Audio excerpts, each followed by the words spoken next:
Okay, mambo vipi? Naamini kabisa kwamba uko vizuri. Karibu sana katika masuala mbalimbali ya kuzungumza kuhusu michezo. Mimi naitwa Almachus Bonifas Kanyase. Siku wa kuamkia hii leo, maana yake jana ni miongoni mwa siku ambayo ilikuwa ni nzuri sana kwa wapenda football hapa nchini Tanzania, kwa sababu ni siku ambayo tumeshuhudia miongoni mwa timu ambayo tulitarajilia makubwa ikifanya jambo kubwa kiukweli, kwa maana kikosi cha Singida Big Stars wakizindua uwanja wao wa nyumbani, uwanja ambao umepewa jina la Airtel Singida Stadium. Ni miongoni mwa uwanja ambao ni mzuri, and the pitch kwa maana ya lile eneo la kuchezea, kusema kweli ni miongoni mwa eneo ambalo linavutia sana. Ukilitazama unaona kabisa kwamba watu wameamua kutengeneza football stadium ambayo inaweza ikawa inavutia. Kiukweli kwenye pitch ni miongoni mwa maeneo ambayo these guys wanahitaji pongezi kubwa sana, inavutia. Sasa ukishajenga uwanja ni jambo moja, kinachobaki ni namna ambavyo wewe utakavoutunza huo uwanja kufika kwenye ile hatua ambayo kila moja anasema yes, hawa jamaa sasa wameamua kutunza uwanja, kwa sababu uwanja pia una namna yake ya kuweza kuutunza. Kwenye ufunguzi wa uwanja kulikuwa na baadhi ya watu mbalimbali ambao walipata fursa ya kuwepo pale. Miongoni mwa watu ni pamoja na Festo Sanga, Mbunga Makete, na alizungumza ujenzi wa uwanja wa kikosi cha Singida Big Stars jinsi ulivyo. Pamoja na hayo kwamba kuna pesa ambayo wao wenyewe wameweka, lakini ameweka wazi kwamba kuna wadau wengi sana wa football ambao wamechangia.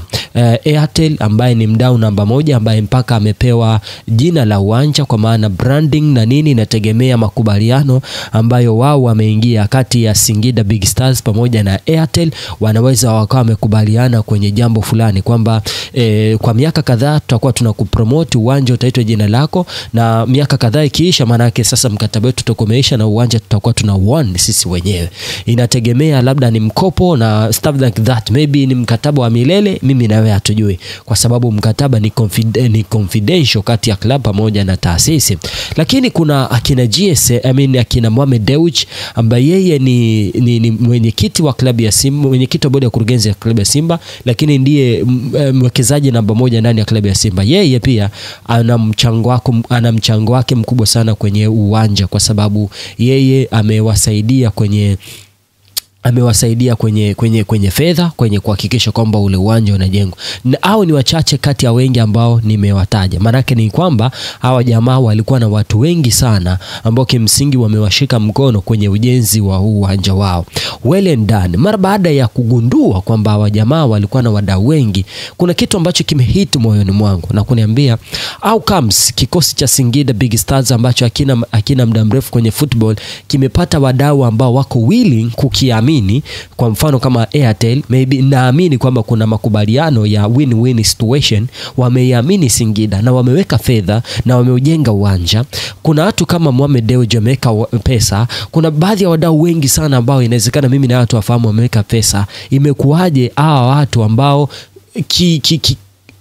kimpira ni wakubwa lakini Singida ni ndogo wameiamini klabu kama hii, ambayo zipo timu ambazo zimeibuka msimu mmoja zimefanya usajili mkubwa, end of the day as sustain kwenye soko kwa miaka 4 au 5, imefika hatua tumeweza kuwaona watu wanashuka daraja ama hatuoni ile nguvu ambayo walikuwa nayo. How come hao watu wameiamini Singida wakaiacha Simba na Yanga ambao wana miaka 80 na wako kwenye ligi kuu Tanzania bara kwa kiasi kikubwa sana, si wa kushuka leo au kesho labda itokee circumstance kama iliyotokea juzi.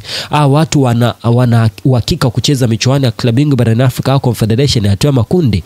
Kwa nini hawaaminiki alafu wanaaminika hawa? So ikan hit na kusema Young Africans walienda kwenye ule mchezo kama mgeni kwenye ufunguzi wa ule uwanja, lakini inawezekana walikuwa wanapewa message nzito ambayo Yanga wamepewa siku ya hiyo jana, ni kwamba na nyinyi mnaweza mkajenga uwanja wenu. Yani hiyo ndo message nzito sana ambayo Young Africans wamepewa. Ni sawa sawa na wewe unafanya kazi, labda mimi na wewe tunafanya kazi moja, mimi na wewe tunafanya kazi kampuni moja, labda Dafren TV, tunalipwa mshahara mmoja, maybe sote tunalipwa 150,000 200,000. Kwenye hiyo kampuni unashangaa mimi nimejenga na nimekualika uje kuwa MC kwenye nyumba yangu, au wewe umejenga umenialika nije kuwa MC kwenye nyumba yako. Ile hali waliokushika mkono kwenye ujenzi wako ni viongozi wetu na umeutumia mshahara wako. Kuna namna ambavyo tena unakuta wewe umekuja juzi tu kazini. Mimi kazini na miaka zaidi ya 10.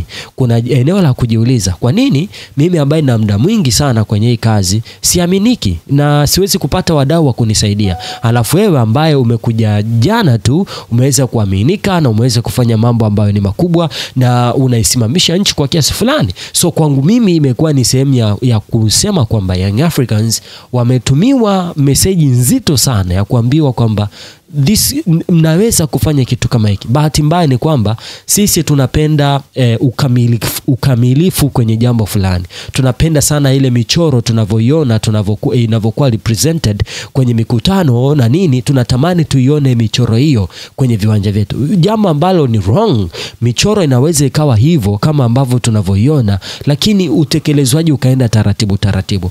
Hakuna mtu ambaye aliwahi kufanikiwa kwa kiasi kikubwa pasipo kufuata taratibu zote jinsi zilivyo. So kwangu mimi nitakwambia kwamba hiki ambacho Singida wamekifanya, wamempa Young Africans taarifa pamoja na funzo kubwa kwamba unaweza ukawagadha hawa watu wote wakakuamini. Kuna mabenki sasa hivi yako willing kuwekeza kwenye football, CRDB, NBC, NMB wako willing kuwekeza kwenye football. Kuna mitandao ya kijamii iko willing kuwekeza, mitandao ya simu na vitu kama hivyo mawasiliano iko willing kuwekeza kwenye football. Kuna makampuni makubwa yako willing kuwekeza kwenye football. Kuna watu wakubwa ambao mimi naamini let's say Azam ashindi kukujengea uwanja alafu mkaingia kwenye makubaliano ya kwamba utakuwa unachukua gate collection kwa 60%, mimi nachukua kwa 40% kwa kipindi cha miaka 20 ama 25. End of the day timu inaweza kaendelea. Kama mtasubiri mjenge uwanja lese kwa pesa zenu, mkubali kudrop kwenye ligi kuu Tanzania kwa sababu mtakuwa na uwezo kununua mchezaji milioni 80, kumlipa milioni 20, milioni 40, mtakuwa tayari kumnunua mchezaji kwa bilioni kwa milioni 500 kwa sababu hizo fedha zote zinabidi ziende kwenye kujenga uwanja. So Young Africans imepewa niseme somo ambalo inabidi mlitumie kuelekea kwenye ujenzi wa uwanja wenu. Hata Simba ninyi inabidi mjifunze kwenye kile kitu ambacho Singida wamekifanya siku ya jana. But pia mchezo umechezwa siku ya jana ambao tumeshuhudia ukipigwa, mchezo kati ya Young Africans pamoja na Singida, although mchezo wa kukamilika au kumalizika kutokana na mvua ambayo imenyesha, lakini tayari mpaka pale Yanga alikuwa na bao moja pamoja na kikosi Singida wakiwa na bao moja. Thanks to Jonathan Kangalombo ambaye alifunga bao la kwanza kwa kikosi ya Young Africans, huku bao la Singida Big Stars likisawazisha na Maaluf Sheikh. Umekuwa ni miongoni mwa mchezo ambao kwangu mimi ninaweza kudiriki kusema umetufungua macho si tu uwanjani lakini nje uwanja na kwenye ujenzi wa viwanja.